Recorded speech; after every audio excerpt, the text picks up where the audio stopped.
Welcome back to the Rugby League Guru podcast. We have got episode four of our table conversation, obviously finding the four best players of each position from the NRL era, 98 onwards. Today, we're finally into the halves. 5'8" today. We're going to sink our fangs into finding the four best 5'8s of the NRL era. Once again, guys, if you haven't watched the first three episodes, fullbacks, wingers, and centres, some cracking conversations there. Obviously, it's from 98 onwards, as we've said in the other episodes. If someone's career sort of started before 98, but they had a big influence in the early 2000s, late 90s, that'll come into calculations. And I know for me anyway, there's a few guys that fit that criteria when it comes to 5'8". Very big conversation. Obviously, there's been a number of guys throughout the history of our game that you could maybe put in both categories and whatnot, that could make appearances in 5'8" and halfback. It's going to be a super interesting conversation. Matty, first of all, compared to the other three that we've already done, hardest, what do you reckon? I am literally feeling anxiety about this one because, this is the hardest one, in my opinion. Because of all or so far?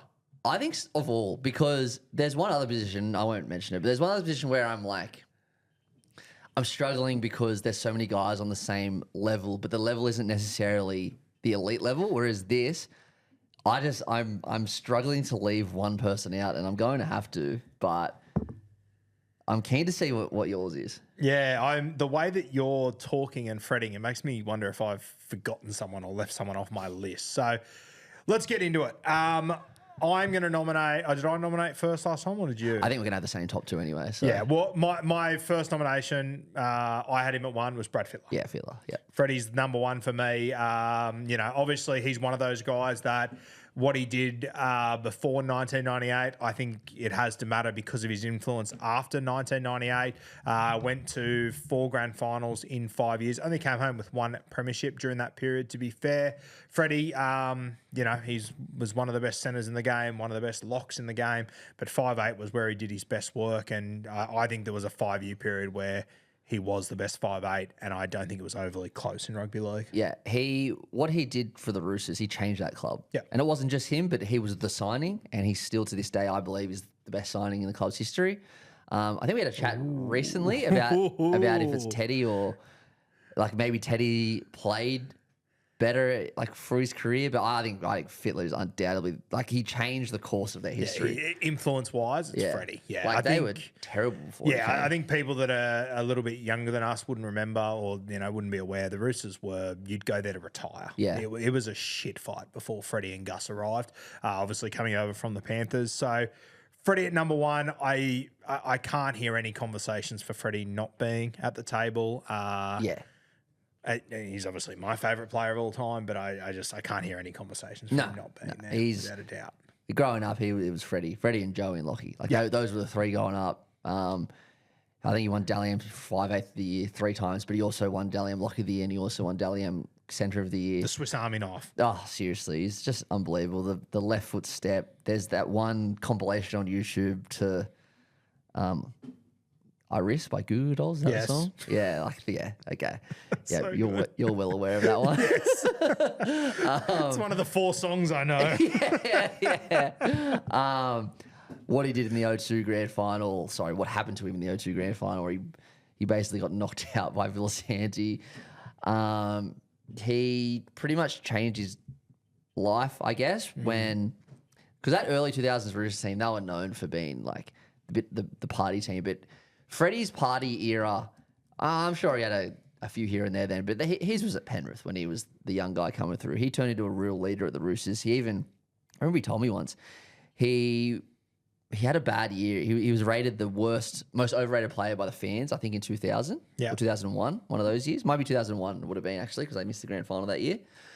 And that's when everything changed for him. He actually moved house to be closer to training because he thought the commute was just a distraction for him. Yeah. And the next 3 years were 3 grand finals. And they only won one of the 3, which kind of, it's disappointing because that Roosters team was one of the greats. Yep. But yeah, what a leader, what a player. Yeah, we talk about that Roosters side during that period, obviously 2000, 02, 03, 04. 02 was the winner. I think the 02 side beats 2000. I think the 03 side beats the 02 side. And I think the 04 side beats all of them. Yeah. It's bizarre how it all played out there with that side. I remember years ago I had Bernie Gurr on the podcast. Now, Bernie Gurr played for the Roosters in the 70s and the 80s, and he went on to be one of the great administrators in rugby league. So he was the CEO of the Roosters when Freddie arrived. He was the CEO of the Parramatta Eels for a while there. He was actually in charge of the whatever Olympic Games was in Los Angeles. Had an incredible sporting career from an admin point of view and whatnot. But I remember he said to me, he goes, the thing that separates Fitler from everyone else, and he used a term they use in baseball, which is a 5-tool player, which is a player that excels in 5 key skills: hitting for average, hitting for power, running, fielding, and throwing. It's just everything that is baseball that you can get this 5-tool player. And Freddie was that in rugby league. There's certain guys we've spoken about today that, in their position they excel, but, defensively they might not be top shelf. Freddie tackled like a back rower and did everything else to the highest possible degree he could. I remember because obviously when I worked for the Blues, I became quite close with Freddie. And so, just out of pure interest, I went back and, looked at highlights and just some games that he played. There was an Origin game where he just kicked 2 field goals. Yes. He just did random shit. Yeah. But, yeah, he's the man. Yeah, especially one of those guys that, got better as he got older. Yeah. Too. And he was fucking good when he was young. Oh, well, he was the prodigy. Yeah. He played for the state when he was 19, I think. Yeah, went on a kangaroo tour in year 2 of his career. He's got some funny stories about that kangaroo tour. Apparently, he came back 10 kilos heavier and cost New South Wales Rugby League so much money on the bill. I heard Phil Gould tell that story the other day. Yeah, I heard that from Freddie's mouth. He's like, yeah, it was a good time. Yeah, Phil Gould sort of said, we said to him, we'd sign him for X amount. Freddie's like, I want this much. He's like, no, we're giving you this much. Yeah. And on your rep camps, we'll cover your bill for your hotel room. And Phil Gould goes, we should have just given him what he wanted. He's like, he brought everyone a beer in England. It cost us a fucking fortune. Didn't even play a game. Fucking unreal. Freddie, I think you always talk about, what you just said there about how he used to just do crazy shit. The one I'll never forget, it was his last ever try assist in rugby league, the 2004 grand final. Gets the ball and he puts in this left foot screw kick. Yeah. That it almost looked like a mishit, but it was a set play to find Chris Walker in between the fullback, the A defender, and the marker. Such a hard kick to land, so easy to get wrong, and Freddie just made it look like a piece of cake. And kicking's not what he was known for, but as you said, he was a Swiss Army knife. I love that. I remember we were talking about Ray Warren the other day, and I can't believe I didn't mention this, but Ray Warren's commentary on Freddie Anzac Day in 04, where he's just like, go Freddie. Oh, it's just age shall not wear it. Age shall not wear it. Yeah. There was that one. There was the 2004 charge down as well. A couple of iconic moments. Freddie, he's number 1 for me. Is he number 1 for you? Easily. Okay, sweet. So Freddie at 1. Who are you nominating? Darren Lockyer. Yeah, nice. Yeah, to be the best in the world at 2 positions is unbelievable. Yeah, and that's exactly what he did. It didn't work immediately. In fact, he was close to being dropped from the Origin team in 2006. But yeah, because we won game 1, and then he ended up scoring the winning try because he was always there. Darren Lockyer changed the history of the game. Yeah, he literally changed Origin, changed everything. But growing up, he was just the guy. Yeah, and I love that when Lockie moved to 5'8", he still played 5'8" in his way. Yep. And then it was, okay, this guy's transitioned there midway through his career, and now everyone's trying to be like him. Yeah. It's just incredible. I tell you what gets, I reckon, glossed over, and you might have a different opinion, I'm not sure, but we always talk about the best club players and the best Origin players. I think Lockyer excelled almost the most when he played for Australia. Yeah. He was unbelievable when he played for the Kangaroos. Yeah, he's had a number of big, you go back to the last Ashes series, he was enormous in that. It was a closer series than what we thought it was going to be. He was massive. I remember being at the 2006 Tri Nations. He burst through to set up the match-winning try. Well. Yeah. I remember I was at his last ever Test match. It was played up there at Newcastle. Is that when he missed the kick? Was that World Club Challenge?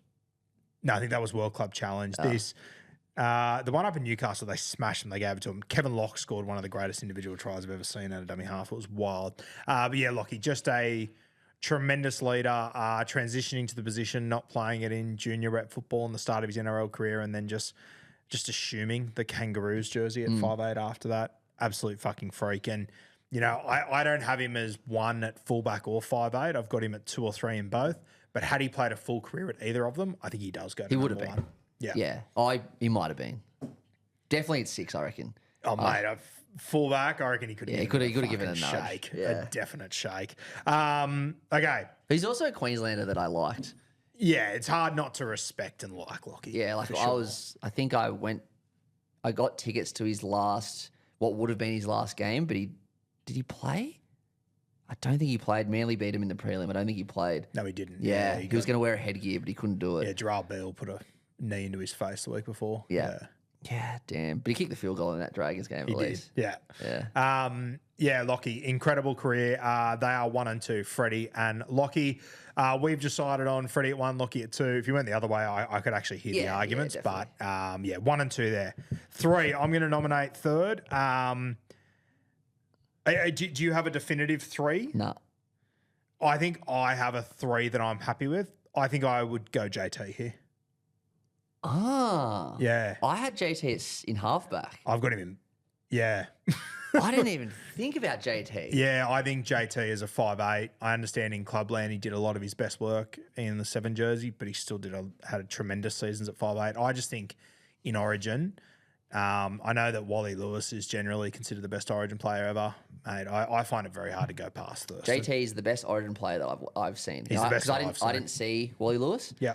JT's the best Origin player. Let's call it since '98. Yeah, I reckon it's. I won't even hear a number 2, to be honest. You had me very nervous pre-show when you were talking about, I'm not sure who it'll be, blah, blah, blah. And I was like, fuck, have I forgotten someone? Clearly, Thank God you forgot someone. Well, I didn't forget him. He's just, when I think of JT, I put him at halfback, but I guess he did play half his Origin career at 6.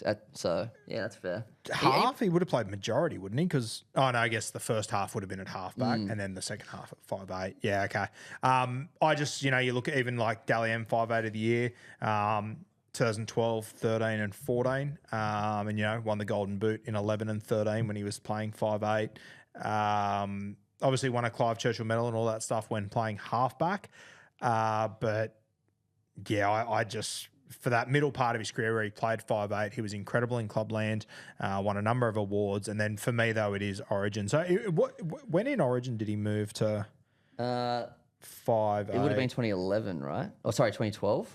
Yeah, and I think for me, that's what elevates him. Like, you look at 5'8" in the NRL, he played 132 games, 362 at halfback.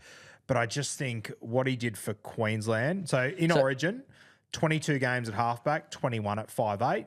Oh, bang on. Yeah, he won 14 games in both of them. I just think 5'8" in Origin, though, is what I'll remember him for most. I think that's so what he was at his most. You are right. I just pinged him at halfback for whatever reason. And I think if you take away Origin, I probably don't have him in this for a 5'8". Yeah. But for what he did in Origin, just how fucking dominant he was and the amount of times he broke our heart. Like, I think it's the other thing, we talk about GI and how he's the most dominant Origin centre of all time, which he is 100%. You got to give some credit to the ball player inside him, which JT just constantly gave those guys opportunity after opportunity after opportunity. I remember I was at Origin. I don't know what year it was because we got pumped all the time, but it was a game at ANZ Stadium, what it was known as then. I was in Black Sheep's Blues, and Black Sheep sit behind the post, so you get the best view. And JT, it was like the best view to just see JT creating space for GI and create space for GI. He did. I don't know what game it was, but it would have been one of the 40. Yeah, wow. Like, just having a look through his career, as I said, 132 games at 5'8". In the NRL, he only played 95 games at 5'8", and he got Dally M 5'8" 3 times. That's an average of every 30 games. So who was his halves partner when he at the Cowboys when he was playing 6? Who would that have been? What year? Trying to figure. You know what? To be fair, a lot of those. So Brett Furman was because he was 5'8" in the early days, wasn't he? I got a funny story about Brett Furman. No, but he yes, wasn't. He was halfback. He was both. He was okay. He was like in Cowboys 2005. He played the qualifying final at 5'8" and played the grand final at halfback. Yeah, right. And then... So 2012, he played 5'8". Yeah. And his halves partner in one random game was Ray Thompson. Yeah, okay. Yeah, and I mean, you know what? I think there's a fair argument that even when he did play 5'8", he was kind of playing halfback. I'm more than happy to hear those arguments as well. Robert Louis as well. So he had a few. Had a few, yeah. For me, though, it's not Clubland that does it, even though he won Dally M5 out of the year on 3 occasions. It's what he did in the Origin arena. He tore us apart. He's the best Origin player I've seen. I know Wally's the king, but I'm not counting Wally. It's just what I like when I've been alive. Beats Joey, beats Munster, beats Cam Smith, beats Slater, beats Freddie. It's Thurston. Yeah. Beats Lockyer, beats all of them. Are we happy with that order? Freddie, Lockie, Thurston? Yeah. As far as 5'8" goes. Geez, now I don't know who to pick for my fourth. Well, unlucky because it's your turn. I don't think you're going to agree with mine. I've got 3 names written down here, and I got 3 as well. Who's your favourite of those 3? James Maloney. James Maloney was my favourite too. Yeah, good. Who are your other 2? Benji and Munster. Yeah, same as me. Okay, good. Yeah, I got them in that exact same order, and I think if Munster won a comp last week, it's probably Munster. I agree. But because Munster, whilst he's like the opposite of Cleary, he absolutely kills it in Origin, but when he gets to grand final, I don't know what happens. Yeah. Maloney, let's talk about Maloney. Like, seriously, I reckon this is a big call. I reckon he's the most underrated player of the 21st century. Yeah, I can see where you're coming from. Seriously, like he's a bona fide winner. He took the Warriors to a grand final. Now the Warriors have been good the last few years. They haven't made a grand final. He won the Roosters. Just on that as well, like took the Warriors to grand final. His halves partner was a 20-year-old. Yeah. And he wasn't the Maloney we know him to be now. Yeah, exactly. Crazy. Yeah. Took and like SJ was amazing, but he never made another GF. Yep. Took the Roosters to a premiership in 13. First year on arrival. First year. Prelim 14. When did he go to the Sharks? He went 16, didn't he? Yeah, I think he arrived that year. So minor premiers, I think 3 years in a row at the Roosters, I'm pretty sure. If not, it was 2. Then won a premiership immediately with the Sharks. I can't remember what happened in 17. I think they got beat by Cowboys, maybe? So he arrives in 2016 at Cronulla, as you said. Now, and then 2017, he's at the Sharkies again, and they lose in the qualifying final to the Cowboys. And then he goes and he's kind of like a wedge, but like waiting for Cleary, I guess, pretty much, because like Sowie was there as well at the time. Imagine if he stuck around and just like won 1 comp with Penrith as well. Which he really wasn't too far off. No. And you have a look at, I think that's the other thing you have to give credit to James Maloney, that he was the one, Sowie as well, obviously, but, Sowie played 1 game with Nathan Cleary. Yeah. I think Maloney played 2 seasons with Nathan Cleary. Yeah. So he was the one that brought Nath and Jerome through there. Yeah. Sowie played a role as well, obviously, but I think that that's something you got to credit him with. And, like the craziest thing that I remember too is that, James Maloney, he played 4 games for Melbourne. Yeah, I know. At the start of his career and walked out of there. Like, as we always say, not many guys leave Melbourne and get better. James Maloney might be the king of leaving Melbourne and getting better. Yeah, true. Apparently, when he was at the Eels, he called himself Sterlo. I love it. I'm heaps for it. Another thing with Maloney, obviously, was the 5'8" when Blues won in 18. Got dropped in 19.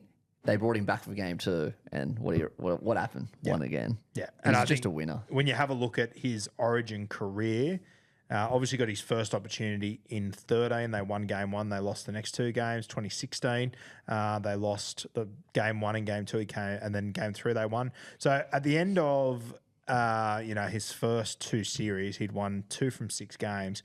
He finished with a 50% win rate in Origin. Crazy. Just pretty fucking impressive. Won his last 2 series, 18 and 19, back-to-back there, being the 5'8". I think he was incredibly important to those series. Oh, absolutely. Well, especially 2019. Yeah. Actually, both of them. Both 2018 and 19. Because you've got to remember, like, Fitler debuted 11 people in game 1. So he was the senior guy, basically. Yeah. Like, his half partner was on debut, Nathan Cleary. Yeah.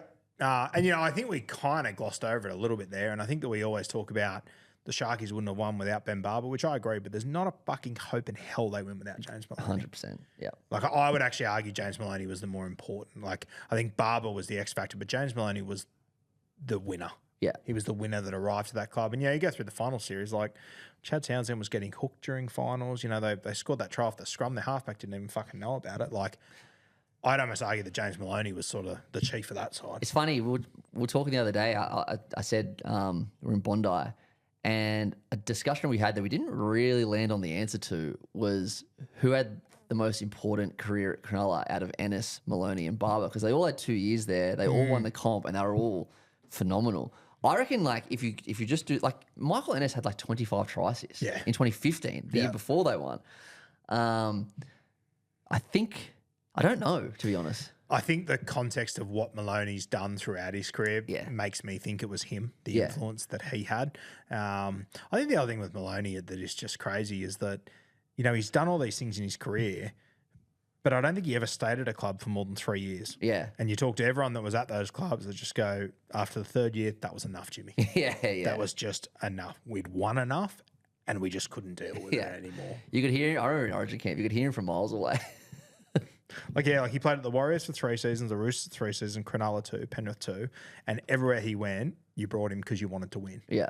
But he only stayed for a short amount of time. It's so funny. And I think that also matters that he went from Warriors grand final, Roosters premiership, Sharks, you know, winning their first premiership, Penrith sets them up for the future there.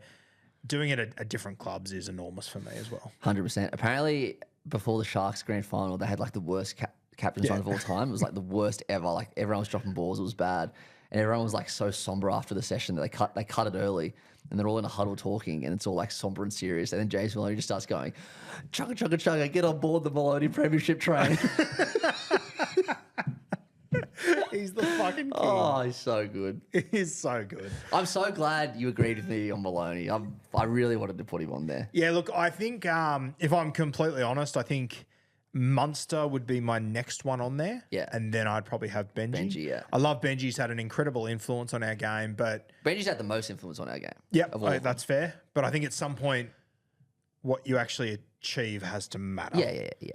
Benji's influence is enormous, but I think if you have a look at the last 10 years of Benji's career, he won 1 or 2 finals games coming off the bench for you guys, essentially. So I can't look, and I also look at Benji's 05 premiership. I've said a number of times, I think that's Scott Prince's premiership. Benji played a huge role, but it was Prince's side. Whereas Maloney, I probably look at the Sharkies, I would go, that's Maloney's side. And that Roosters side, I think that was Maloney's side too. I agree. Yeah. So, and Cam Munster, he's in a very interesting spot, Cam Munster. Like I personally don't think if they're in the grand final next year, I won't be running with the tag the best big game player in rugby league. Well, I think he's got to earn it back. Well, it's as I just said, it's like the opposite of Cleary. Yep. Like when Cleary plays finals games and he's Michael Jordan. When Munster plays Origin, he's Michael Jordan. Yep. But for some reason, for whatever, like Munster had a great prelim, so it's not a final series for that. But like he had a shocker in the 18 grand final. Absolute shocker. Yep. Like he wasn't in the top 2 best players in 2020. Yep. Like that was Cam Smith and Paps. He wasn't that great the other day. Wasn't that great last year from memory? Yeah, it wasn't that great last year. Yep. Like it's harsh, but like comparing him to his Origin career, how is the guy? Yep. So how many comps has he won? 2. 2. 17 and 20. Yeah. But I think he was fullback in 16. Yeah. So he lost that one. So that's the other thing for Maloney that has to matter for me is that he's gone 2 from 3 at 3 different clubs in grand finals. Munster's always been at Melbourne. And the 2 comps that he won also weren't his teams. Yeah. They were Cameron Smith's sides. But then you talk about Origin and Munster's just the man. That's true. Yep. So it's, yeah. And you know what? If Maloney didn't have Origin success, I would probably then start to lean towards Munster. But because Maloney, not to the level of Cam Munster, but the gap isn't unbelievable compared to most players with Munster. So I go Maloney slightly and Benji, as we said, influence. But, okay, Munster or Benji as your 5th seat. Who's the unluckiest? For me, it's Munster. Munster. Yeah. He's just achieved way more on the field. Yeah. But influence, Benji's number 1. Probably, he could be the number 1 player of all time. Yeah, quite possibly. He seriously could be. The way he's influenced the game. Yeah. But I think we're set on that. Freddie 1, Lockyer 2, Thurston at 3, James Maloney at 4, and then we've got Cam Munster at 5. We get to the end of 2026. Cam Munster has won the premiership with the Melbourne Storm. Does he go into 4th? Yeah. Yeah. Oh.